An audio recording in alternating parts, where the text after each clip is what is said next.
मेरो राधा रमण गिरिधारी, गिरिधारी श्याम बनवारी। मेरो राधा रमण गिरिधारी, गिरिधारी श्याम बनवारी।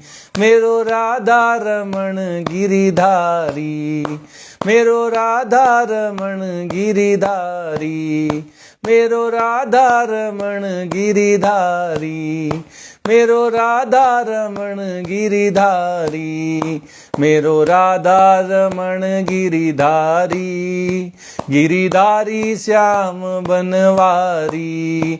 मेरो राधा रमण गिरिधारी, गिरिधारी श्याम बनवारी। जय श्री कृष्णा। आज के इस गीता प्रवचन सत्र में आप सबका स्वागत है। कल हमने जब गीता पर चर्चा की थी तो भगवान श्री कृष्ण अर्जुन को समझा रहे थे कि जो मेरे अनन्य भक्त होते हैं, जो अपने अंतःकरण को अपने वश में करके संयमित कर लेते हैं, उन मेरे भक्तों के द्वारा मुझे जो कुछ भी अर्पित किया जाता है मैं उसको स्वीकार कर लेता हूं। भगवान कह रहे थे, पत्रम पुष्पम फलम तोयम यो मे भक्त्या प्रयच्छति तदहम भक्ति उपरतम अस्नामि प्रयतात्मनः। भगवान कह रहे थे कि जो भी भक्त प्रेम पूर्वक मुझे पत्र जैसे कि तुलसी दल, कोई भी पत्ता भगवान के ऊपर चढ़ा दे, जो भी भगवान के ऊपर प्रेम पूर्वक अर्पित करता है, चढ़ाता है, भगवान कहते तद अहम भक्ति उपरतम, उस प्रेम पूर्वक भक्ति पूर्वक मुझ में चढ़ाए हुए उस पदार्थ को, उस पत्र पुष्प फल या जल को अस्नामि, मैं ग्रहण कर लेता हूं, उसको खा लेता हूं। भगवान उसको आत्मसात कर लेते हैं, स्वीकार कर लेते हैं। लेकिन सबका भगवान स्वीकार नहीं करते, उन्हीं का स्वीकार करते हैं जो उनको भक्ति पूर्वक प्रेम पूर्वक देते हैं और प्रयतात्मनः हैं, जो अपने अंतःकरण को, अपने मन बुद्धि को अपने वश में रखते हैं, संयमित रखते हैं, विषय भोगों में नहीं लगाते। तो पदार्थों को भगवान अर्पित कर ले, जो अर्पित भगवान के लिए पदार्थ होते हैं, प्रेम पूर्वक जो अर्पित किए जाते हैं, चढ़ाए जाते हैं, उनको भगवान स्वीकार कर लेते हैं। ऐसे ही जो क्रियाएं हैं, अगर वो भी भगवान के लिए की जाए तो भगवान उन्हें भी स्वीकार कर लेते हैं। भगवान कहते हैं, यत करोसि यद अस्नासि यद जुहोसि ददासि यत, यत तपस्यसि कौन्तेय तत् कुरुस्व मदर्पणम। भगवान अर्जुन को आज्ञा दे रहे कि जो भी कर्म करो, जो भी क्रिया हो, उसको मुझे अर्पित करते हुए करो, और इस तरह सारी क्रियाओं से, सारे कर्मों से तुम मुक्त हो जाओगे। जैसे जगत में बहुत सारी घटनाएं हो रही हैं, लेकिन उनका पाप या पुण्य हमें नहीं मिलता। क्यों? क्योंकि उनसे हमारा कोई लेना देना नहीं है, उनके साथ हमारा कोई संबंध नहीं है। ऐसे ही क्रियाओं को भगवान को समर्पित है जो बंधनकारी है, इसलिए फिर कर्म बंधनकारी भी नहीं होते, जन्म मरण के चक्र में नहीं बांधते। भगवान ने कहा, जो कुछ करते हो यत कुरोसी, यत करोसी, जो कुछ करो, यद अस्नासी, जो भी भोजन पाओ, पानी पियो, जो कुछ भी खाओ पियो, यद जुहोसी, जो भी यज्ञ करो, ददासी यत, जो भी दान करो, यद तपस्यसी, जो भी तप करो, तपस्या करो, व्रत करो। कौन्तेय, हे कुंती नंदन, तत् कुरुस्व मदर्पणम, उसको मुझे अर्पित कर दो, मुझ परम पिता परमेश्वर को समर्पित कर दो। अब पदार्थों और क्रियाओं को भगवान को समर्पित करने का क्या फल प्राप्त होता है, भगवान ने अर्जुन को यह बताया। कहा, शुभाशुभ फलैरेवं मोक्ष से कर्म बंधनैः संन्यास योग युक्तात्मा विमुक्तो मामुपैष्यसि। भगवान ने कहा कि जब जो भी पदार्थ हैं उनको मुझे अर्पित कर दोगे, जो भी तुम्हारे मन बुद्धि शरीर इंद्रियों के द्वारा होने वाले कर्म हैं, क्रियाएं हैं, उनको मुझे अर्पित कर दोगे तो शुभ और अशुभ फल जो इन सब से मिलने वाले हैं उनसे तुम मुक्त हो जाओगे। शुभाशुभ फलई एवं मोक्ष से कर्म बंधनई, और शुभ अशुभ फलों से मुक्त होकर तुम कर्मों के बंधन से भी मुक्त हो जाओगे। फिर कर्म तुम्हें अपने बंधन में नहीं बांधेंगे, तुम जन्म मरण के चक्र में नहीं भटकोगे। भगवान कहते हैं संन्यास योग युक्त आत्मा। संन्यास मतलब त्याग, समर्पण। जो संसार की पदार्थों को, संसार की वस्तुओं को, शरीर आदि जो संसार से ही प्राप्त हुए हैं, इनसे होने वाली क्रियाओं को सब त्याग देता है, भगवान को समर्पित कर देता है, ऐसा सन्यासी। और योग युक्त, भगवान के साथ जो नित्य संबंध है, मैं भगवान का हूं और भगवान मेरे हैं, इस संबंध से हमेशा युक्त रहता है, इस संबंध को हमेशा याद करता रहता है, इसकी याद बनाए रहता है। भगवान कहते हैं ऐसा संसार से विमुख हुआ और परमात्मा के सम्मुख हुआ जो व्यक्ति है विमुक्तो, वो मुक्त हो जाता है कर्मों के बंधन से, और मामुपैस्यसि, और मुझ परम पिता परमेश्वर भगवान श्री कृष्ण को प्राप्त कर लेता है, उसको भगवत प्राप्ति हो जाती है, वो भगवत धाम को चला जाता है। अब भगवान कह रहे हैं कि कहीं ऐसा कोई ना समझ ले कि जो सब कुछ भगवान को अर्पित करता है, भगवान खाली उसी को मोक्ष प्रदान करते हैं, उसी को मुक्ति देते हैं, उसी को भगवत प्राप्ति होती है। भगवान कह रहे हैं मैं कोई पक्षपात नहीं करता। समोहम सर्वभूतेषु न मे द्वेष्योस्ति न प्रियः ये भजन्ति तु मां भक्त्या मयि तेषु चाप्यहम्। भगवान कहते हैं कि मैं किसी के साथ भेदभाव नहीं करता, किसी के साथ पक्षपात भगवान नहीं करते। कहते हैं समोहम सर्वभूतेषु, मैं तो सभी प्राणियों के लिए सम हूं, एक जैसा हूं। सब में भगवान बराबर रहते हैं, पूरे के पूरे रहते हैं, क्योंकि भगवान के अलावा किसी की कोई सत्ता ही नहीं है। ऐसा नहीं कि भगवान चींटी में छोटे रहते हैं और हाथी में बड़े रहते हैं, गैंडे में मोटे रहते हैं और किसी गाय में, हिरन में, बकरी में पतले दुबले रहते हैं। ऐसा नहीं है, भगवान सब में एक समान रहते हैं। भगवान से ही सभी प्राणियों की उत्पत्ति हुई है, भगवान के सब अंश हैं। जैसे माता किसी के प्रति भेदभाव नहीं करती, एक बच्चा हो सकता है बहुत अच्छा हो और एक कमजोर हो, उसकी आदतें थोड़ी बुरी हो, लेकिन जब वो भी अपनी मां को पुकारता है तो मां ये नहीं देखती कि अरे ये तो कम पढ़ता लिखता है, इसमें तो बड़े दुर्गुण हैं।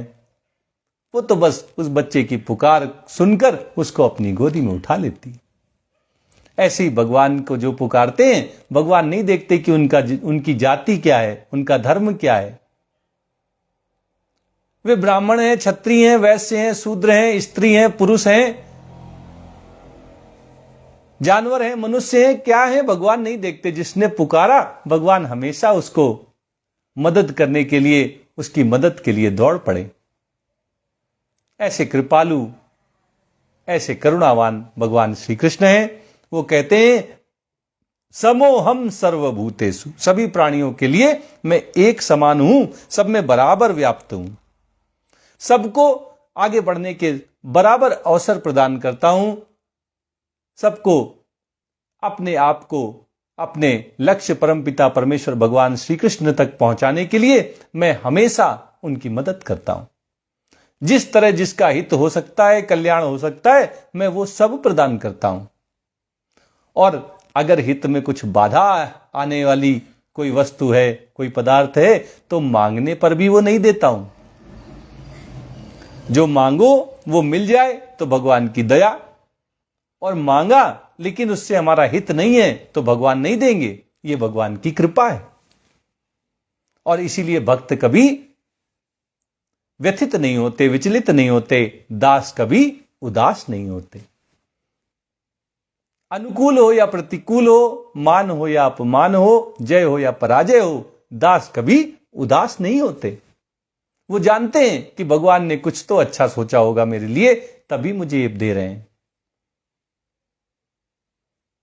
तो समोहम सर्वभूतेषु न मे द्वेष्योस्ति न प्रियः। भगवान कह रहे हैं सब में एक समभाव से तो मैं व्याप्त हूं ही, और किसी से मेरा कोई द्वेष नहीं है, किसी से मेरा कोई राग नहीं है, कोई मेरा बड़ा प्रिय नहीं है और कोई मेरा बड़ा दुश्मन नहीं है। भगवान तो सबके सुहृद हैं, सबके हितैषी हैं, बिना प्रत्युपकार की भावना के सबके हित में, सबके कल्याण के कार्यों में लगे रहते हैं। तो भगवान किसी से राग द्वेष भला क्यों रखेंगे? राग द्वेष करता है भगवान को तो हमसे कुछ नहीं चाहिए, वो तो केवल और केवल देते हैं अपनी अहेतु की कृपा करके। इसलिए भगवान कहते हैं कि मुझे किसी से कोई द्वेष नहीं होता, मैं किसी के प्रति कोई राग नहीं रखता। लेकिन जो जैसा भगवान के साथ करता है, जिस भाव से भगवान की शरण में आता है, भगवान उसी के हिसाब से उसके साथ व्यवहार करते हैं, उसी भाव से उसको अपना लेते हैं। ये यथा माम प्रपद्यन्ते तांस तथैव भजाम्यहम्, ये भगवान ने कहा है। जो जिस भाव से भगवान की शरण में आते हैं, भगवान उसी भाव से उसको स्वीकार कर लेते हैं। तो ये भजंती तो माम भक्त्या, जो प्रेम पूर्वक भक्ति पूर्वक भगवान के भजन करते हैं, कीर्तन करते हैं, नौधा भक्ति करते हैं, श्रवणम कीर्तनम विष्णु स्मरणम पाद सेवनम, इस तरह भगवान के भजन कीर्तन श्रवण आदि में लगे रहते हैं, वे प्यहम, मैं भी उनमें हूं। भगवान कहते हैं ये प्रीति का, ये प्यार का रिश्ता है। जिसके हृदय में भगवान रहते हैं, भगवान के हृदय में भी वो जरूर रहते हैं। इस बात को ऐसे ही समझ लीजिए जैसे किसी एक व्यक्ति के दो बेटे हैं, उनमें से एक बेटा अपने पिता की बड़ी सेवा करता है और एक बेटा पिता से कोई लेना देना नहीं रखता।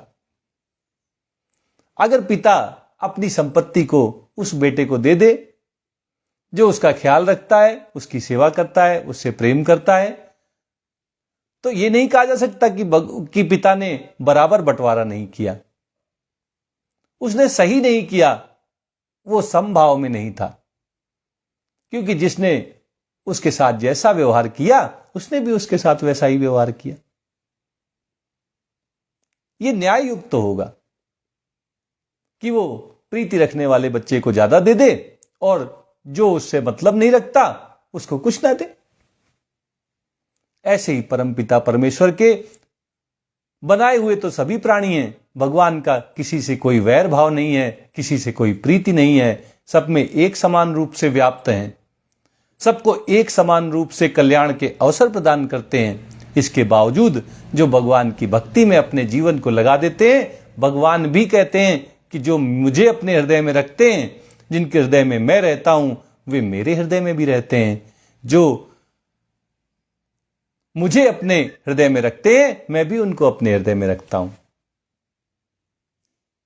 ये यथा माम प्रपद्यन्ते तांस तथैव भजाम्यहम्, ये भगवान ने कहा है। तो जैसा जो भगवान के साथ व्यवहार करता है, भगवान भी वैसा ही व्यवहार करते हैं। आगे भगवान कहते हैं कि ऐसा नहीं है कि अगर कोई बड़ा भक्त है तो ही वो आगे बढ़ सकता है, उसे भगवत प्राप्ति हो सकती है। अगर कोई बड़ा दुराचारी आदमी है, दुराचारी में भी जो महादुराचारी, सबसे बड़ा वाला दुराचारी है, अगर वो भी भगवान की अनन्य भक्ति में लग जाए, अनन्य भाव से भगवान की शरण ग्रहण कर ले, तो बड़ी जल्दी वो भी धर्मात्मा हो जाता है। क्यों? क्योंकि वो निश्चय कर लेता है कि मैं भगवान का हूं और भगवान मेरे हैं, भगवान से मेरा शाश्वत संबंध है। अब मुझे बस भगवान के भजन करने हैं, भगवान को पाना है, भगवत प्राप्ति करनी है। जिस क्षण संसार के भोग और ऐश्वर्यों से अपने मन को हटाकर वो भगवान के श्री चरणों में समर्पित कर देता है, स्थिर कर लेता है, उसी क्षण उसका जो पाप थे वो सारे नष्ट हो जाते हैं। भगवान की कृपा से वो भी धर्मात्मा हो जाता है। भगवान कहते हैं अपि चेत सुदुराचारो भजते माम अनन्य भाग साधुरेव समन्तव्यः सम्यग व्यवसितो ही सह। भगवान कह रहे हैं कि अगर दुराचारी से दुराचारी, जो सांगो पांग दुराचारी है, मतलब कोई ऐसा दुराचार नहीं है जो उसने ना किया हो, जिसने दुराचार करने में कोई कमी ही ना छोड़ी हो, अगर ऐसा महादुराचारी व्यक्ति भी भजते माम अनन्य भाग, किसी कारण से, भगवान की कृपा से, गुरुओं के संग से, सत्संग के प्रभाव से, शास्त्रों के अध्ययन से, किसी भी कारण से अगर वो भगवान की अनन्य भक्ति में लग जाता है, अनन्य भाव से भगवान की शरण ग्रहण कर लेता है, साधुरेव स मंतव्य, भगवान ने आज्ञा दे दी है कि उसको साधु ही मानना है। अगर कोई दुराचारी से दुराचारी व्यक्ति भगवान की शरण में आकर अनन्य भाव से भगवान के भजन में लग गया है तो दुराचारों से पूरी तरह छूट नहीं पाया है। जो पहले दुराचार वो करता चला आया है उसके संस्कार अभी उसमें हैं, लेकिन सम्यक व्यवसितो ही सह, उसने अपने अंतःकरण को, अपनी आत्मा को, अपने स्वरूप को यह समझा लिया है कि मेरा एक ही संबंध है कि मैं भगवान श्री कृष्ण का, भगवान की शरण में आ जाता है। अब वो किसी और व्यक्ति, वस्तु, किसी की कोई इच्छा नहीं रखता, उसको एक ही इच्छा रह जाती है कि मुझे भगवत प्राप्ति करनी है, मुझे भगवान के चरणों में प्रीति उत्पन्न करनी है, मुझे भगवत प्रेम करना है, मुझे भगवान की भक्ति करनी है। जब वो अपने जीवन को केवल और केवल भगवान के लिए समर्पित कर देता है, अनन्य भाव से भगवान की भक्ति में लग जाता है, तो भगवान कह रहे हैं, कह नहीं रहे, आदेश दे रहे हैं कि साधुरेव समन्तव्य, फिर उसको साधु ही मानना है, साधु के समान उसको रखना है, उसको दुराचारी नहीं मानना है। उसने अपना रास्ता बदल दिया है, सम्यक रूप से वो अब भगवान के श्री चरणों में समर्पित हो गया है, भगवान की अनन्य भाव से शरणागति हो गई है उसे।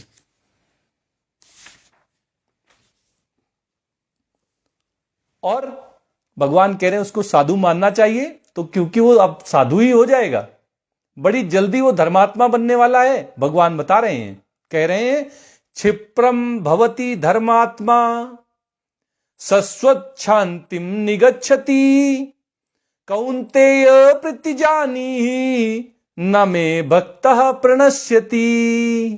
भगवान कह रहे हैं क्षिप्रम भवति धर्मात्मा, जिस क्षण वो सम्यक रूप से इस बात को अपने अंदर दृढ़ता पूर्वक स्थापित कर देता है कि मैं भगवान का हूं, भगवान मेरे हैं, अब भगवान को पाने के अलावा मेरे जीवन में और कोई लक्ष्य नहीं है, संसार के भोग ऐश्वर्य अब जिसे आकर्षित नहीं करते, केवल भगवान की भक्ति और भगवान का प्रेम पाने के लिए जो भगवान की शरण में आ जाता है और किसी की कोई परवाह नहीं करता, कोई आश्रय नहीं रखता, अब उसका एक ही सहारा है भगवान श्री कृष्ण।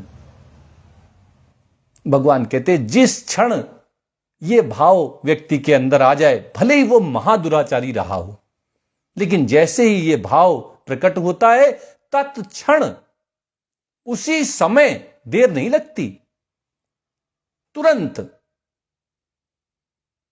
क्षिप्रम भवति धर्मात्मा, वो व्यक्ति तुरंत धर्मात्मा हो जाता है।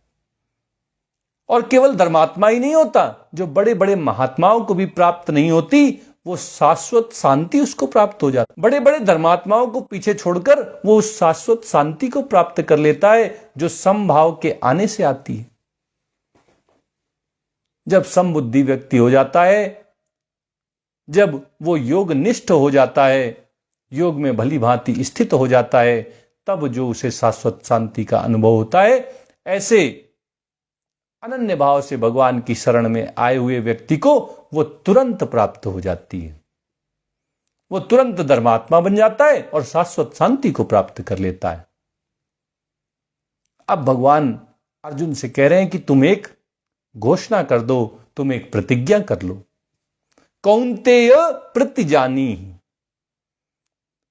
हे कुंती नंदन तुम ये प्रतिज्ञा करो। भगवान स्वयं प्रतिज्ञा नहीं करते, अपने भक्त से करवा रहे हैं। क्यों? क्योंकि समय आने पर भगवान अपनी प्रतिज्ञा भी तोड़ देते हैं, लेकिन अपनी भक्त की प्रतिज्ञा नहीं टूटने देते। आप सबने भीष्म प्रतिज्ञा के बारे में तो सुना ही है। जब भीष्म ने ठान लिया कि आज मैं वासुदेव भगवान श्री कृष्ण से शस्त्र उठवा के ही रहूंगा, और वहीं भगवान ने क्या प्रतिज्ञा की थी कि मैं इस महाभारत के संग्राम में शस्त्र नहीं उठाऊंगा। भगवान ने अपनी प्रतिज्ञा, भीष्म प्रतिज्ञा को पूरी कराने के लिए तोड़ दी। जब भीष्म पितामह ने यह प्रतिज्ञा कर ली कि मैं गंगा पुत्र नहीं, मैं शांतनु का बेटा नहीं, अगर मैंने आज भगवान श्री कृष्ण से शस्त्र न उठवा लिए। अर्जुन ने बड़ा रोका, कहा भगवान शस्त्र मत उठाओ, आपने प्रतिज्ञा ली है। भगवान ने कहा छोड़ो अर्जुन, आज मेरी प्रतिज्ञा को टूट जाने दो। आज मेरे भक्त ने प्रतिज्ञा कर ली है, और जब मेरा भक्त कोई प्रतिज्ञा कर लेता है तो मैं अपनी प्रतिज्ञा की भी कोई चिंता नहीं करता, कोई परवाह नहीं करता। ऐसे हमारे भगवान श्री कृष्ण हैं, वो अर्जुन से ही प्रतिज्ञा करवा रहे हैं कि हो सकता है किसी कारणवश मुझे अपनी प्रतिज्ञा तोड़नी पड़ जाए, इसलिए हे कुंती नंदन तुम ही प्रतिज्ञा कर लो, क्योंकि मैं अपने भक्त की प्रतिज्ञा नहीं टूटने देता। कौन्तेय प्रतिजानीहि न मे भक्तः प्रणश्यति, न मे भक्तः प्रणश्यति। भगवान कहते हैं कि कौन्तेय, कुंती नंदन, हे अर्जुन प्रतिज्ञा कर लो कि मेरे भक्त का कभी पतन नहीं होता, मेरा भक्त कभी नष्ट नहीं होता। एक बार जो भगवान की शरण में आ जाता है, भगवान की भक्ति में, भगवान के प्रेम में मग्न हो जाता है, फिर वो कभी जीवन मरण के चक्र में नहीं फंसता, फिर कर्म उसको अपने बंधन में नहीं बांध पाते, उसका कभी पतन नहीं हो सकता। वो भगवत धाम को ही जाएगा, उसको भगवत प्राप्ति होनी निश्चित है। और ये अर्जुन ने प्रतिज्ञा कर ली है, तो भगवान अब इसको कभी टूटने नहीं देंगे।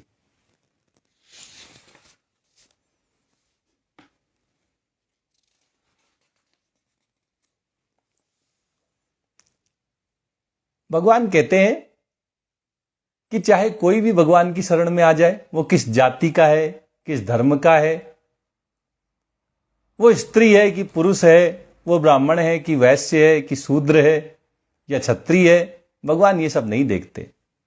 पहले ही उन्होंने कह दिया है, समोहम सर्वभूतेषु, मैं सभी प्राणियों के लिए एक समान हूं, सब में समान रूप से व्याप्त हूं, सबके लिए एक समान अवसर प्रदान करता हूं कि वो मुझ परमपिता परमेश्वर भगवान श्री कृष्ण को प्राप्त हो जाए। तो जिनके मन में भगवान की भक्ति, भगवान के प्रति प्रेम उत्पन्न हो जाता है, उन सबको भगवत प्राप्ति करा देते हैं। फिर वो देखते नहीं कि वो स्त्री था कि पुरुष, वो ब्राह्मण था कि क्षत्रिय था कि वैश्य था कि शूद्र था कि चांडाल था कि यवण था कि हूण था, भगवान कुछ नहीं देखते। भगवान कहते हैं माम ही पार्थ व्यपाश्रित्य ये अपि स्युः पापयोनयः स्त्रियो वैश्यास्तथा शूद्रास् ते अपि यान्ति पराम गतिम। पिछले श्लोक में तो भगवान ने कह दिया कि इस जन्म में जो पापी हैं, अपि चेत सुदुराचारो, भले ही कोई बड़ा दुराचारी हो, उसका भी भगवान कल्याण कर देते हैं, उसको भी शाश्वत शांति प्रदान कर देते हैं, उसको भी धर्मात्मा बना देते हैं, उसको भी साधु की समान मानना चाहिए ऐसी आज्ञा देते हैं। लेकिन अगर किसी के पुराने जन्मों के पापों के कारण उनको निम्न योनि में जन्म मिला, उनको स्त्री वैश्य शूद्र के रूप में आना पड़ा, या पाप योनियों में पैदा हुए चांडाल हूण यवन या पशु पक्षी जानवर बन के आ गए, तो क्या उनका कल्याण भगवान नहीं करेंगे? भगवान कह रहे हैं ऐसा नहीं है, मैं तो सबके लिए एक समान हूं। अगर कोई मेरी शरण में आ जाए, मेरी भक्ति में लग जाए, मेरे प्रेम में मग्न हो जाए, तो निश्चित रूप से उसको परम गति, उसको बैकुंठ धाम, उसको गोलोक वृंदावन की प्राप्ति जरूर होती है। माम ही पार्थ व्यपाश्रित्य, बस एक ही आवश्यकता है कि भली भांति भगवान का आश्रय लेकर भगवान की शरण में आ जाए, भगवान की शरणागति स्वीकार कर ले। भगवान कहते हैं कि ये अपि स्युः पाप योनियः, अपने पुराने जन्मों के पापों के कारण जिन्हें पाप योनि में जन्म मिला है, जहां पूजा पाठ, भगवान की भक्ति, भगवान के प्रेम, इनके कोई संस्कार ही उसको नहीं प्राप्त हो पाते।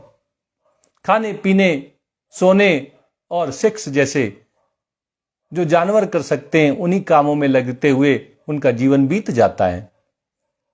ऐसी आदिवासी, ऐसी निम्न योनियों में जन्म लेने के कारण वे भगवान की भक्ति से अछूते रहते हैं।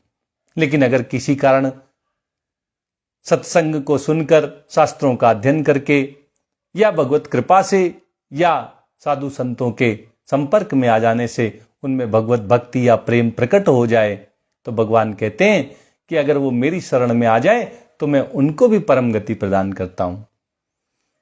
और अगर कोई स्त्री है, मान लो उसके पति भगवान के चरणों में प्रीति नहीं रखते,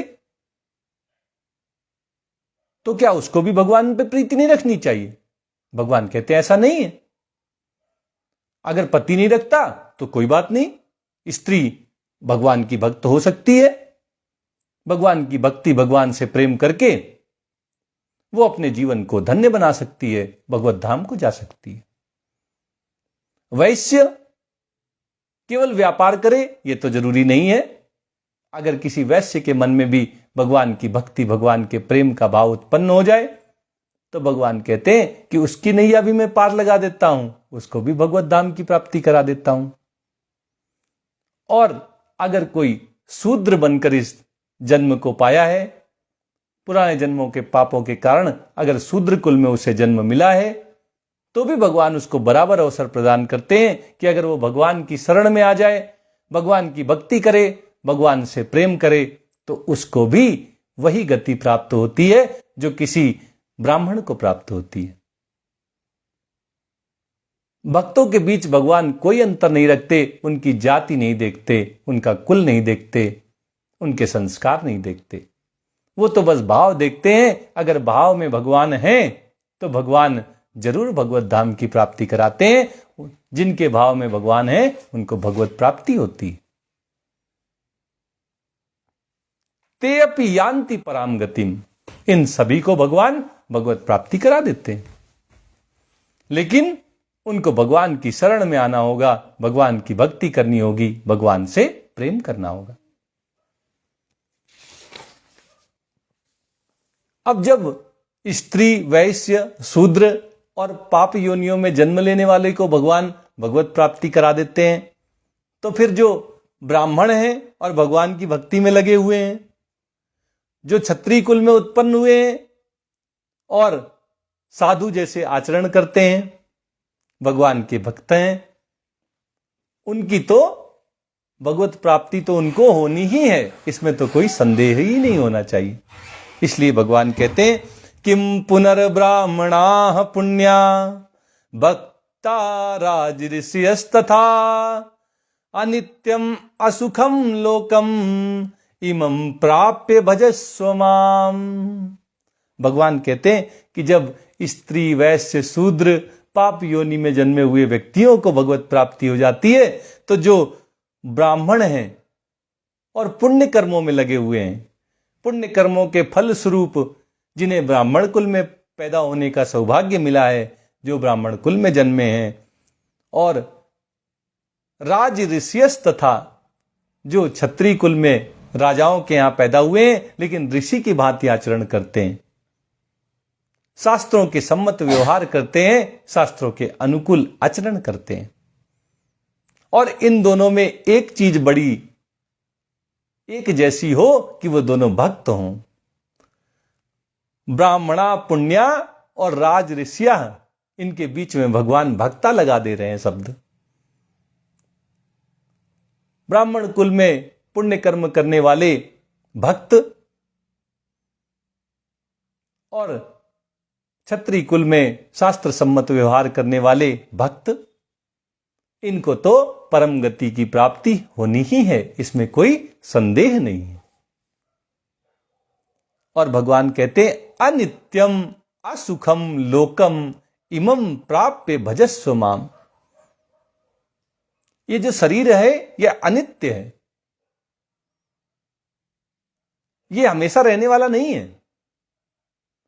तो इसके लिए क्या मांगोगे? जब ये यही नहीं रहेगा तो जो सुख भोग मांग रहे हो वो कहां जाएंगे? किसके लिए मांग रहे हो?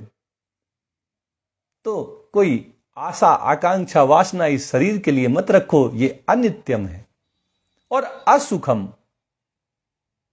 ये कभी सुखी नहीं रहता। सुख आता है लेकिन सुख के पहले भी दुख ही रहता है और सुख के जाने के बाद भी दुख ही रहता है। और सुख जब तक रहता है तब तक भी वो क्षीण होता हुआ दुख जैसा ही मालूम होता है। एक रस मनुष्य कभी नहीं रहता। और इसलिए भगवान कहते हैं कि ये मनुष्य शरीर तुम्हें मिल गया है लेकिन ये अनित्य है, कभी ना कभी तो मृत्यु आनी ही है। और ये असुखम है, इसमें कोई सुख भी रहने वाला नहीं है, ठहरने वाला नहीं है। ये नित्यता और ये सुख इस मानव शरीर में नहीं मिलने वाले हैं। इसलिए अगर तुम्हें ये मनुष्य शरीर प्राप्त हो ही गया है तो इस अनित्य और दुख के घर दुखालय शरीर को प्राप्त हो गए हो तो प्राप्य भजस्व माम, तो मेरे भजन में लग जाओ। और मेरे भजन में लग जाओगे तो निश्चित रूप से तुम इस मनुष्य शरीर से मुक्त होकर हमेशा के लिए मेरे गोलोक धाम वृंदावन में आ जाओगे और सदा आनंद पूर्वक मेरे साथ रहोगे। इसलिए भगवान कह रहे हैं कि मेरे भजन में लग जाओ। एक बार जो भगवान के भजन में लग जाते हैं फिर उनको अनुकूलता प्रतिकूलता हो, जीत हो कि हार हो, सुख मिले या दुख मिले, इसका कोई असर नहीं उनके ऊपर होता। इन सब से वे विचलित नहीं होते, इन सब से वे व्यथित नहीं होते। इसलिए भगवान कह रहे हैं कि अनित्यम असुखम लोकम इमं प्राप्य भजस्व माम, मेरा भजन करो। और अब भगवान श्री कृष्ण इस 9वें अध्याय को समापन की ओर ले जा रहे हैं और एक बार फिर अर्जुन से कह रहे हैं कि पूरी तरह से भगवत भाव से युक्त हो जाओ, तुम्हारा जीवन भगवान की भक्ति में, भगवान के भजन में लगा दो। कैसे कह रहे हैं? मन मना भव मत भक्तो मदयाजी माम नमस्कुरु मामे वैश्यसि युक्त्वैवं आत्मानं मत्परायणा। भगवान कह रहे हैं मन मना भव, अपने मन को मुझ में लगा दो, अनन्य भाव से मेरे भजन में लग जाओ। मन को मेरे अतिरिक्त संसार में कहीं मत ठहरने दो। संसार में मन के लिए कोई उपयुक्त स्थान नहीं है।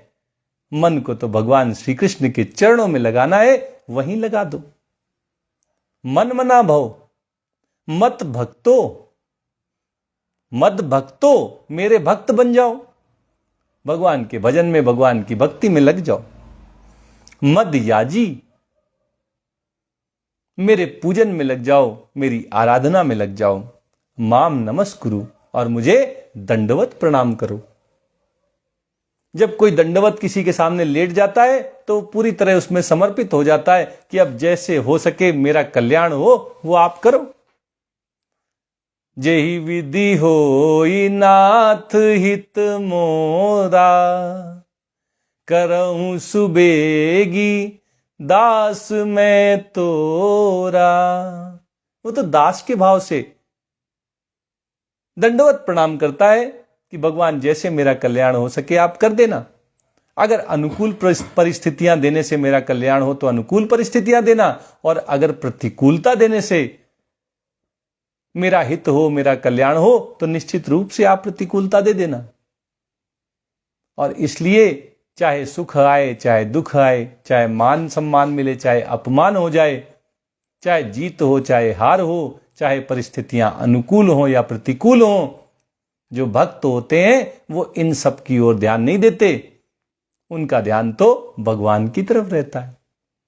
और इसलिए ये परिस्थितियां, ये विषय भोग उनको प्रभावित नहीं करते, विचलित नहीं करते। तो भगवान कह रहे माम नमस्कुरु, मुझ पे समर्पित हो जाओ, अपने आप को, अपने इस शरीर को मुझे पूरी तरह से अर्पित कर दो। और भगवान कहते हैं मामे वैश्यसि युक्त्वैवम्, अगर कोई इस प्रकार मेरे नित्य संबंध से युक्त हो जाता है, मैं भगवान का हूं, भगवान मेरे हैं, ये संसार मेरा नहीं है और इस संसार से मुझे कुछ मतलब भी नहीं रह गया है, मेरी कोई इच्छा प्राप्त करने की नहीं रह गई है। जब इस तरह संसार से विमुख होकर, परमात्मा के सम्मुख होकर भक्त केवल भगवान से अपना संबंध जोड़ लेता है, भगवान के नित्य संबंध से युक्त हो जाता है, तो भगवान कहते मामे वैश्यसि, वो मुझे ही प्राप्त हो जाता है, उसे भगवत प्राप्ति हो जाती है। आत्मानम मत परायण, भगवान कहते हैं कि अपने आप को मेरे परायण कर दो। जैसे एक पतिव्रता स्त्री होती है, वो अपने शरीर को पूरी तरह से अपने पति के हवाले कर देती है, वो किसी और व्यक्ति का चिंतन नहीं करती, वो सपने में भी किसी दूसरे व्यक्ति के बारे में नहीं सोचती। यही भाव भगवान के भक्त के अंदर होना चाहिए कि वो हमेशा केवल और केवल भगवान के श्री चरणों का ध्यान करे, भगवान की भक्ति और भगवान के प्रेम में मग्न रहे, वो भगवत परायण हो जाए। और जब कोई भगवत परायण हो जाता है तो भगवान की प्राप्ति उसे होनी ही है।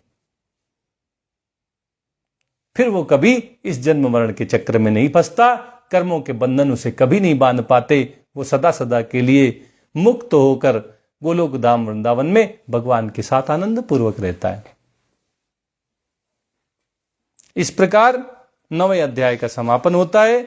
ओम तत्सत, ये जो भगवान के 3 नाम हैं, ओम, ओमकार में ब्रह्मा विष्णु महेश सब समाये हुए हैं। तत्, वह भी भगवान को इंगित करता हुआ, भगवान की ओर इशारा करता हुआ शब्द है। सत, भगवान सत स्वरूप हैं, इसलिए सत भी भगवान के लिए प्रयुक्त होता है।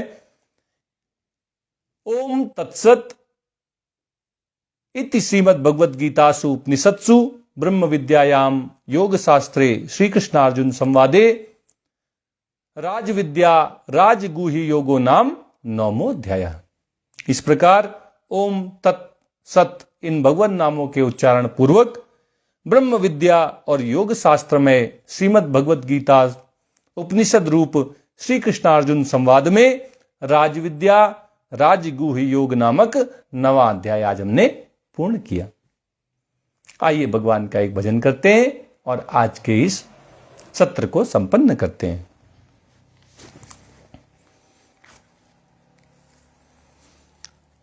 हर सांस में हो सुमिरन तेरा,